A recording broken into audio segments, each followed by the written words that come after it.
this edition of Desert Island Discs. My name is Toby Lloyd, and our castaway this week is an artist. He creates installations which act as environments for his alter egos to inhabit. He says that these characters enable him to give voice to unrealized aspects of his personality and to act out new identities.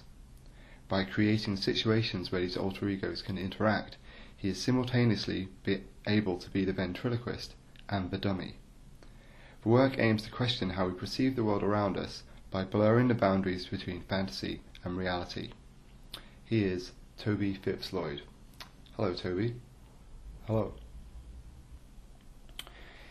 Success seems to be a relatively new thing for you, as you were poor at school, being in the bottom sets and leaving very little impact on the people around you.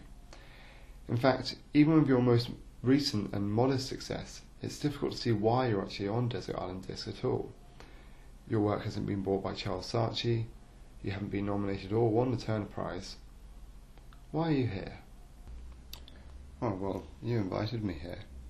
But this is an attitude I get a lot, I think, from being an artist. I think people are quite suspicious of artists for some reason. I mean, they generally feel that they're trying to scam them or pull the wool over their eyes for some reason, which I don't think there's not an attitude they have towards people of other professions. But, I find that people are even more suspicious of me when they find out that I'm not a painter and that I don't make a living from selling paintings.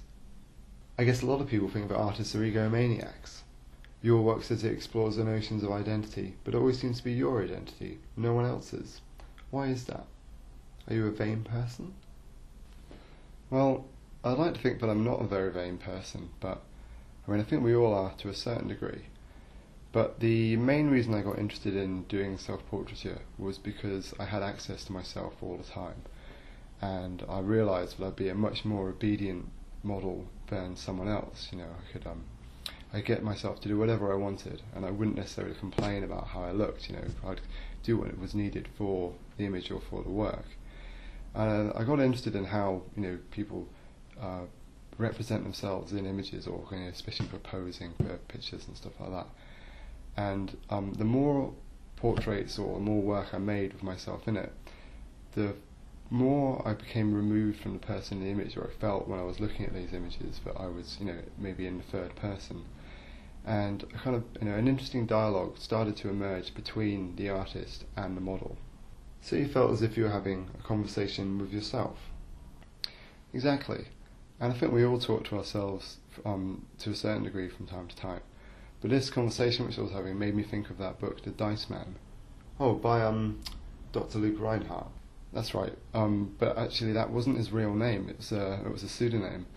But the novel is written as if it's an autobiography, which I found interesting. And it's the main protagonist, who's a psychotherapist, comes to the conclusion that we all have sort of multiple or several personalities within us, but they're trapped or constrained by the dominant character, and that dominant character is what we understand as I or myself. So you create these other selves or alter egos to act out different parts of your personality, but you feel trapped by your dominant self. To a certain degree, yes. And one of the main reasons why I use myself in the work so much is because I'm the person I know the best. But if I'm honest, I still don't even know him that well. And so hopefully by working, in this way, I will get to know a little bit more about him as I go along. And so did you find it hard to choose the 8 discs? Well, I found it incredibly difficult. How seriously are you meant to take this desert island scenario? There are lots of songs which I love, but if I had to hear them over and over again every single day, they would quickly become songs which I absolutely hate. And I guess the other thing is there's lots of songs which you really like, or I really want, which I would want to take with me, but I wouldn't want people to judge me on those songs. And which part of your personality let you choose the music? Well, I've tried to be as honest as possible, but I guess we all want to portray ourselves in the best possible light, don't we? And I always used to fantasize about being on programs like this, and I've made lots of lists in the past. And was that because you wanted to be famous? Not really. I'm more interested in programs like this because you get to find out something about someone through the things which they like. So it's like going around someone's house for the first time and seeing all the books and CDs on the shelves. And I think it's really interesting, how and why people make those selections, and how they want to be perceived by others when they view them. And I've always liked that program, Room 101, where the guests would have to, choose all the things that they hated and have those banished from the world instead of the things that they like. And I think you get to know a lot more about someone through the things that they hate other than the things that they like. And I think people are a lot more passionate about the things that they don't like. So what are you going to have for your first choice on the desert island? So the first one is Mongoloid by Devo. Why have you chosen this one? Well, it reminds me of some really good times, but the main reason is because my name scans perfectly with the chorus, and the first time I heard it, it really took me by surprise. And every time I listen to it now, it just makes me laugh.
So how well are you going to cope on this desert island?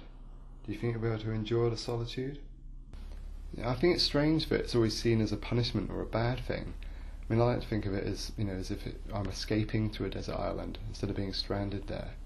And obviously I like other people's company and socialising, but I do like being on my own quite a lot as well. Was it Sartre who said that hell is other people? So I guess you're quite used to being on your own, because you're an only child and your parents used to run a busy pub.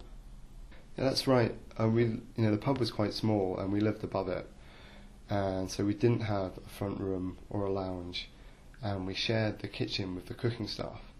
So most of my activity was confined to my bedroom. And I guess the hardest thing about living there was hearing all the people downstairs having a really good time. But I guess the good thing about the desert island is that I won't have all those other people there to remind me of my isolation. But growing up in a pub must have made you a very social person, surely. Yeah, a lot of people think that. But I was just a really shy child. And I can remember, if my dad came upstairs and asked me to go down and meet one of his friends in the pub, I always found it really excruciating. I couldn't wait for it to be over so I could go back into my own space. I guess I found my bedroom, a really comforting place to be. I was quite happy there on my own. I guess the only thing I didn't really have access to was food.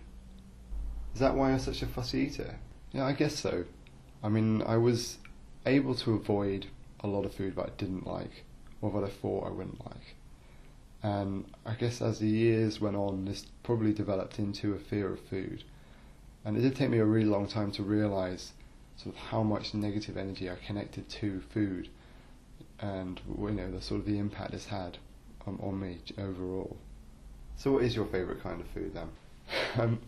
I'm ashamed to say it's probably crisps.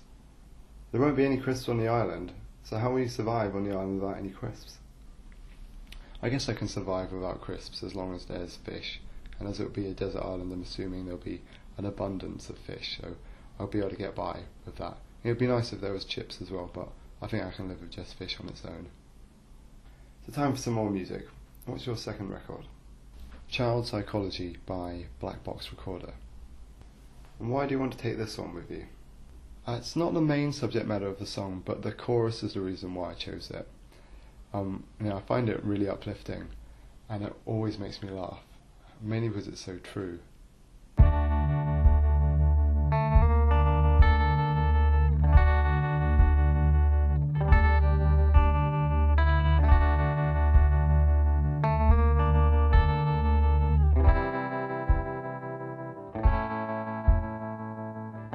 I stopped talking when I was 6 years old. I didn't want anything more to do with the outside world. I was happy being quiet, but of course they wouldn't leave me alone. My parents tried every trick in the book, from speech therapists to child psychologists. They even tried bribery. I could have anything, as long as I said it out loud.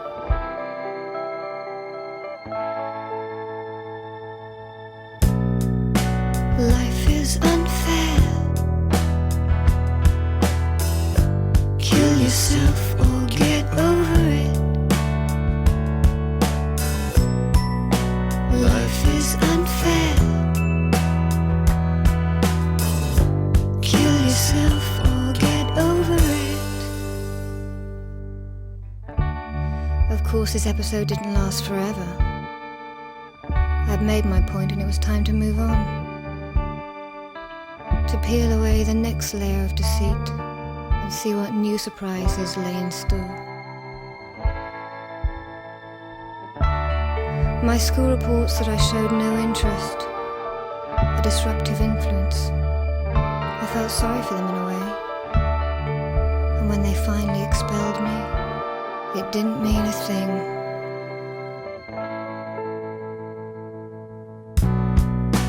Life is unfair. Kill yourself or get over it.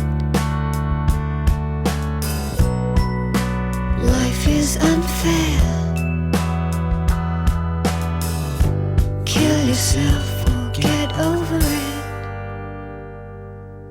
At that time, she stopped what she was doing. She stopped playing. She stared. She had the facial grimacing. And then the psychiatrist was saying, Julie, can you hear me? Can you open your eyes? Can you stick out your tongue? And all of a sudden, Julie struck out. That was an interesting choice. I think a lot of listeners will find that depressing, but you say it's uplifting. So is humour an important thing for you? Well, definitely. And I find that it's usually the funniest things are the ones which you don't expect to be funny, or that shouldn't be funny. And I guess it's also a defence mechanism as well. Like a way of protecting yourself from the things which hurt you is to laugh at them. So you didn't become an artist until you were in your late 20s. Were you artistic at school? No, not really. I remember that I used to really love drawing when I was small, and I used to do it all the time. But I got put off art when I went to school, partly because my auntie was the art teacher, and I used to like doing small drawings, and she would always say to me, big is beautiful, and try and make me do bigger drawings, which I didn't want to do. And so I ended up struggling at it the same way I struggled trying to read. And so, art just became another subject at school which I wasn't very good at. So you didn't enjoy school very much then? No, I hated it. But, I guess a lot of people hated it too, so, it's not really that remarkable. But No, I mean, I guess, my shyness back then made it easier for the other kids to kind of push me around a bit, and I felt really small, and it just seemed really unfair. Well, at the time it seemed like things like unfairness because, the bullies being rewarded because they were good at sport and things like that, and I wasn't very good at sport, and I wasn't very good in lessons, so I kind of felt a bit useless at school. And I just tried to keep out of people's way and sort of just be a piece of furniture. You sure it was that bad? I don't remember it being that hard. I remember bullying for a few years, but apart from that, you were just a below average person in the playground. I guess having dyslexia made life a little bit more difficult though, so I understand why you don't look fondly on school times. Yeah, I love the way that they decide to name a condition for people who can't spell dyslexia, one of the hardest words to spell in the world, or to me anyway. But yeah, it just made me feel like I was stupid, that I was not very good at anything when I was at school. But I guess I just, I can look back at it now and I realise that I just had to learn everything in a slightly different way than a lot of other people. And, it made me see the world slightly differently to other people, which actually probably is an asset now. So what did you want to be before you wanted to be an artist then? When I was a teenager, I really wanted to be a musician. But I wasn't really exposed to that much music when I was growing up. My parents didn't have a jukebox or a radio in the pub, so I didn't really listen to that much music when I was younger, or nothing which really sticks to mind now. I think the first tape I remember buying was The Simpsons' Do the Bartman, which is a bit embarrassing, but I guess we've all got to start somewhere, right? But it wasn't until I was about 13 or so that I really developed a healthy taste for music, or actually got a decent taste in music, I guess. So did you form any bands when you were younger? No, but I really wanted to be in one, and friends of mine and I used to talk about it a lot, but none of us could actually play any instruments, so we didn't get very far. But it was a real dream of ours to be in a band, and there was a place around the corner from my parents' pub which used to put gigs on, and that's where I saw my first band, and I got hooked on it from there. And so every time there was a gig on which looked like it was punk, metal or hardcore, I just used to go along to that. So were you a headbanger then? I guess so, which wasn't very fashionable at the time. No. So I guess for the next record, is it going to be Sepultura or Fear Factory then? No, actually my next choice is Faster by the Manic Street Preachers.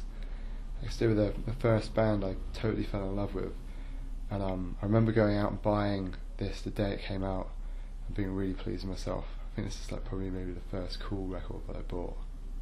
I'm not sure if this is a cool choice in retrospect. I think it seems to be just as much off the pulse back then as it is now. Weren't they incredibly pretentious, especially the Holy Bible? But they're incredibly pretentious, which is kind of the reason why I love them so much. I think it's great that they they've got really long song titles and that they print their favourite quotes on the album sleeves. It's not very fashionable to have clever rock stars, but I guess that makes them even cooler in my eyes. I hate purity. I hate goodness. I don't want virtue to exist anywhere. I want everyone corrupt.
So, Toby, it was around this time that you moved schools. I think it was during your GCSEs, is that right?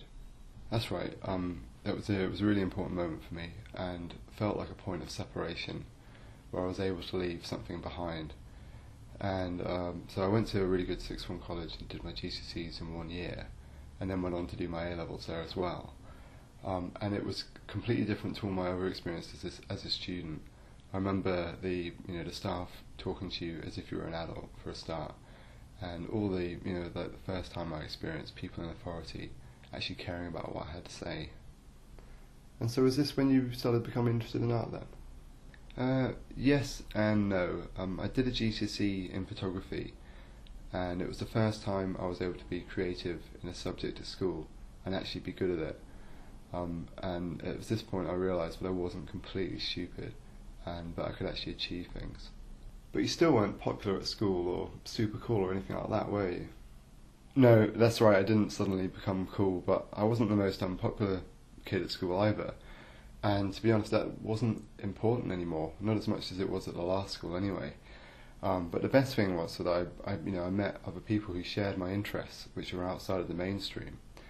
And the teachers at the school actually actively encouraged these interests if they didn't share them. It was actually one of the teachers at the school who introduced me to my next choice. So what are we going to listen to next? It's by The Fall, who are my favourite band. Really? Aren't they the kind of band people say is their favourite when they're trying to impress people? No, I see what you mean, but I can honestly say that The Fall are my favourite band. I don't listen to them all the time, but they are definitely the band I return to the most.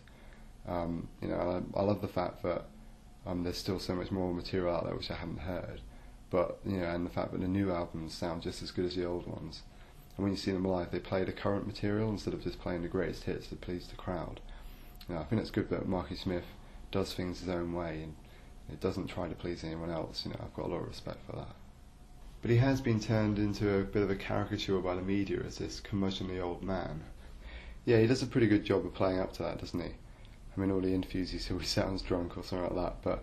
And as the chorus for 50-year-old man, I really like it. What does he say? I'm a 50-year-old man and I like it. I'm a 50-year-old man. What are you going to do about it?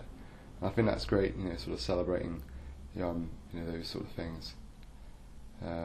Often people try and hide or change the things about themselves that they don't like. And I think you should celebrate your imperfections because it's what makes you special. That's an interesting point. Maybe we should try and take some of your own advice.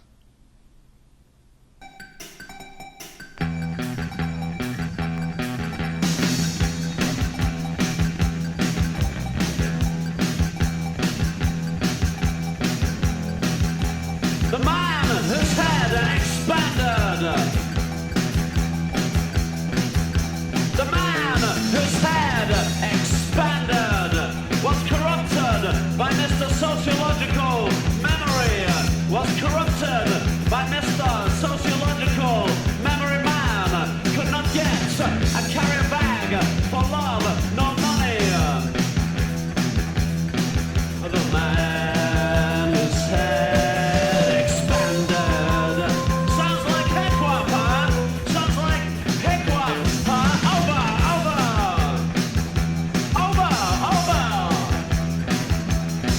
The man whose head expanded.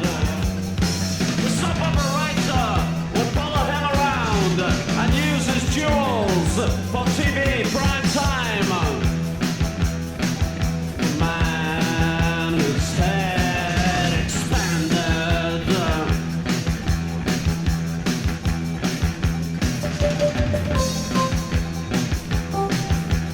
Turn the bloody blanky space invader off. The man whose head expanded.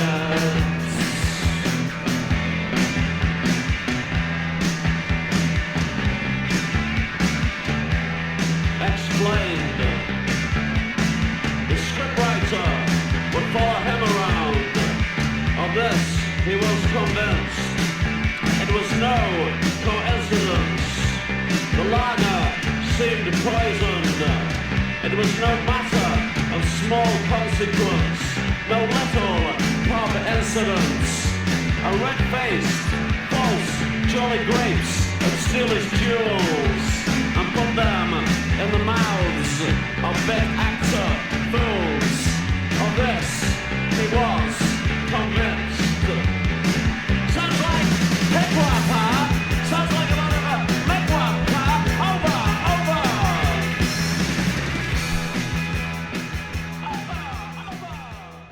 So once you'd finished sixth form, you went to Canterbury to do your undergraduate in film studies. But you didn't do very well there, did you? You only got a 2-2 in your BA. Was this because you were a terrible filmmaker?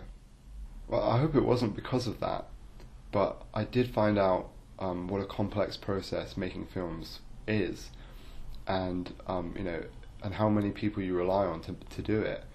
And it was kind of frustrating because it didn't matter how good your script was or how good your idea was. If the people you were working with didn't share your creative vision, or you had some terrible actors, the final product would come out completely differently to how you intended. Terrible actors? Yeah, some things don't change, do they? So while you were studying, you started to DJ. Was this because you were a failed musician? Well, that's one way of putting it. I mean, I wasn't very good at mixing records, but someone told me that they thought that a good DJ should play music that you know and music that you want to know. So I hope that my lack of ability was either masked or forgiven by my quality and taste. And did it work? I'm not sure. I mean, I hope at least that people enjoyed what I was doing. But I guess it was kind of like being on here, actually. What name did you DJ under? I went under the name Steve's Evil Twin. Is that a clue to your next choice? Yeah, kind of. The next track is Girl Boy Song by Aphex Twin. And I remember the first time I heard this, it completely split my head open. And it was the first time I actually got into sort of dance music or electronic music anyway. And before that point, I thought it all just sounded like a car alarm. Really? Sounds a bit extreme. I'm pretty sure you were dancing around to The Prodigy before you'd ever heard of Aphex Twin. Okay, yeah, I guess that's true. I guess they were kind of like a gateway band, weren't they? Because they used guitar samples in their music, which made them a bit more palatable to a metalhead like me. And okay, I guess I really did love Firestarter when it came out, even though it makes me cringe now. But no, I think Aphex Twin was more important than that, because it wasn't just that the music was great, there was this sort of personality, or this mystery around his personality, which added another layer to him. Kind of all these stories about him owning a tank or owning a submarine, and all the sort of the visual imagery which went along with him as well, which sort of, really made him a bit more special than the other bands or, dance music people I was into at the time. Wasn't that all just a bit silly? Yeah, I mean it was, but it had a seriousness to it which made it really important. And, I mean, he was able to back it up as well. But I remember seeing him play live, and he was sort of set up in this Wendy house, and he had those Aphex bears dancing around the stage with him. So it was kind of something, it was like something out of a Monty Python sketch. But it was that mixture of the completely ridiculous and the deadly serious together which made it so important and gave it, such an impact. So he used to release music under lots of different pseudonames. Was this an influence or important to you at all? Looking back at it now, I guess it was. And I mean, all those different AKAs and names definitely added another layer of mystery about him and his personality, which made him so fascinating. But it was also those videos they made for Come to Daddy and Windowlicker where they stuck his face on lots of other different people. I guess maybe that sort of, opened up the idea of multiple selves or different personalities which you can give names to. I guess my DJ name was the first alter ego I created for myself. And I definitely remember being on stage and feeling like I could be someone else. Did you want to be someone else? Yeah, definitely. I was able to do things on stage as a character that my normal everyday self would be too shy or quiet to do.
guess that's the closest thing we're going to have to a soothing classical music record.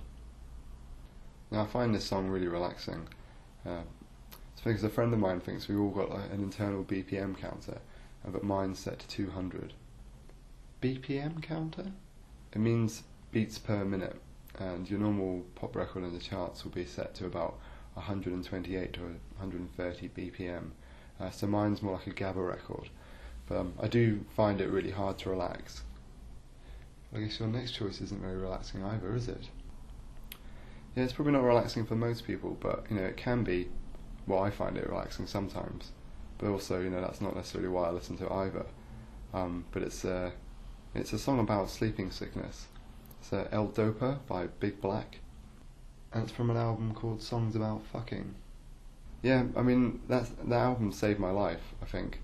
I mean, there've been certain points where I've been really down, and I've to sort of get myself out of that, I've said, I've given myself a deadline and said, if you're not happy in the next 6 months, that you should kill yourself. Did it work? Well, I guess I'm still here, right? And I didn't mean to sound so dramatic, and to be honest, I probably wouldn't have gone through with it at the time. But it made me realise two things: that one, I was unhappy and there was something wrong, and two, that I could do something to change that. And again, it goes back to that point I made earlier about separation. I think it's really important that we need to go through these difficult moments in life to help us come out the other side, as better people and to develop. And I wouldn't change anything which has happened to me throughout my life, even the bad things, because I think they definitely made me who I am today, and I'm pretty happy with him. So what was it about this album that saves your life? I mean, it's a great record. It's so full of hate, but at the same time so full of humour, and it's that combination of the ridiculous and the serious at the same time. And it's got some really good sleeve notes in it. Just a couple, a sentence or two for each song, which don't explain it, but give it some context. And reading those when I was depressed kind of really made me realise how insignificant my problems were, and that I could actually do something about them. And there's one which really sticks out for me. It says, sometimes even killing yourself wouldn't be enough. Like when you realise that your entire life has been lived under the presumption of free will, but all you've been able to make of it is a sad parody of everything you used to hate. Slowly, without trying, everyone becomes what he despises most.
Fix me, alright?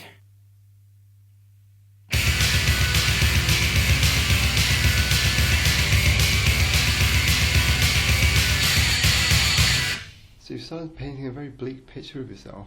You've mentioned killing yourself a few times. Do you want people to think you're suicidal or a psycho? No, but at least I'm being honest. And I think it's quite healthy to talk about the negative elements of your personality. I mean, it's better than lying to yourself, isn't it? And I mean, hopefully this next song will kind of redress the balance somehow. Let's hope it does. What is it? This is one of my all-time favourite songs, and it's Sunshine of Your Love. Ah, whose version? That was a really difficult decision because it's been covered by quite a few people and there's some really good versions of it, but I've decided to go for the one by Ella Fitzgerald. Oh, I thought you would have gone for the voice channel version from Hate Songs in E minor.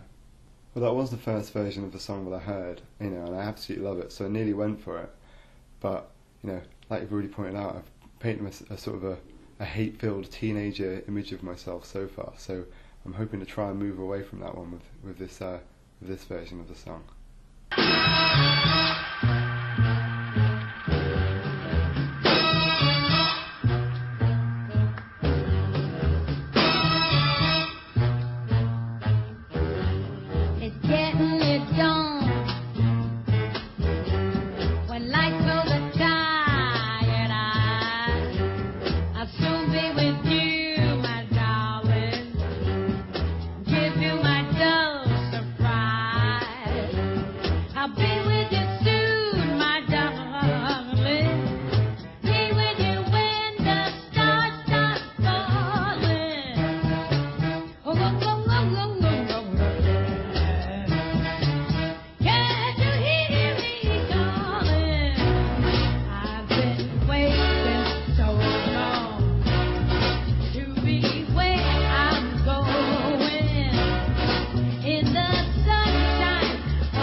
So we're nearly at the end now, and this is your final choice. Can you tell us why you've chosen this one? Well, this is the song which I'd like to have played at my funeral. That's a bit morbid, isn't it? I thought we were trying to move away from this image of you. Sorry. I guess it is the final song though. People don't like talking about dying, which is strange because it's the one thing which we all have to do. But, I guess funerals are for the people who are left behind instead of the person leaving. But I definitely don't want to go into the furnace to the sound of Robbie Williams or Sting. So you want to be waved off to The Pink Room from David Lynch's Fire Walk With Me soundtrack. He was quite a big influence on you growing up, wasn't he? Yeah, June was the first film which I saw by him, and it completely blew me away. I think I was just 8 at the time, but the scenes which really struck me were the ones where you could hear what the characters were thinking, and I thought that was brilliant. It was a really good way of having two narratives playing out simultaneously, or 2 points of view of the narrative playing out at the same time. But my favourite film by him is Lost Highway. And there's that great bit where Bill Pullman's character says that he really hates video cameras, and it's he says that he'd rather remember things the way he remembers them and not necessarily how they actually happened. Yes, sometimes our memory of something can be much more interesting than the actual event.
So we've heard all 8 of your desert island discs. Now, if you had to save just one record from the waves, which one would it be? God, that's really difficult. I think I'm going to have to say The Fall, The Man Whose Head Expanded. And so I'm about to cast you away on the island now, and I'm going to give you the complete works of Shakespeare and the Bible to take with you, and you're allowed to make one choice as well. Which book will you take with you? For my book, I would like to take Deleuze and Guattari's 1,000 Plateaus. Oh, come on, I don't believe you. You really are trying to impress someone now with that choice. Well, I guess I'm going to have a lot of time on my own to read on this island, and it'll take me a long time just to even just get through the book, let alone understand it. We don't understand Shakespeare or the Bible. There's plenty of pages in there to keep you busy. Okay, yeah, maybe you're right. Okay, yeah, I'll change my choice, because I'm going to need something on the island which is going to make me laugh, aren't I? So, I'll take The Proud Highway, the Letters by Hunter S. Thompson. And what luxury are you going to take with you? This has been quite difficult, because you're tempted to go for like a really clever choice, aren't you? Like when you're at school and someone asks, what would you wish for if you had one wish? And there's always one smart ass who says, oh, I'll have infinite wishes. But it doesn't really tell you very much about me. So, how strict are you going to be? Because Sue Lawley let Salman Rushdie take a telephone on the island, as long as you promise not to call for help. Well, I'll try not to be too hard on you. I mean, if you ask for cigarettes, I'll let you take a lighter with you. Yeah, I'm thinking about it. I remember when I was small, I always said to myself, when I get my own house, I'll have a pool table. And I always used to really love playing pool. It's one of those things you can just do for hours and hours, and that's be a good way of killing time, and it's always one of those skills you can improve, can't you? So yeah, I think I'm going to go for a pool table as my luxury. Okay, but who are you playing against? Well, I could always play against you. Thank you for sharing your desert island discs with us. I'm going to cast you away now. Goodbye. It's been a pleasure.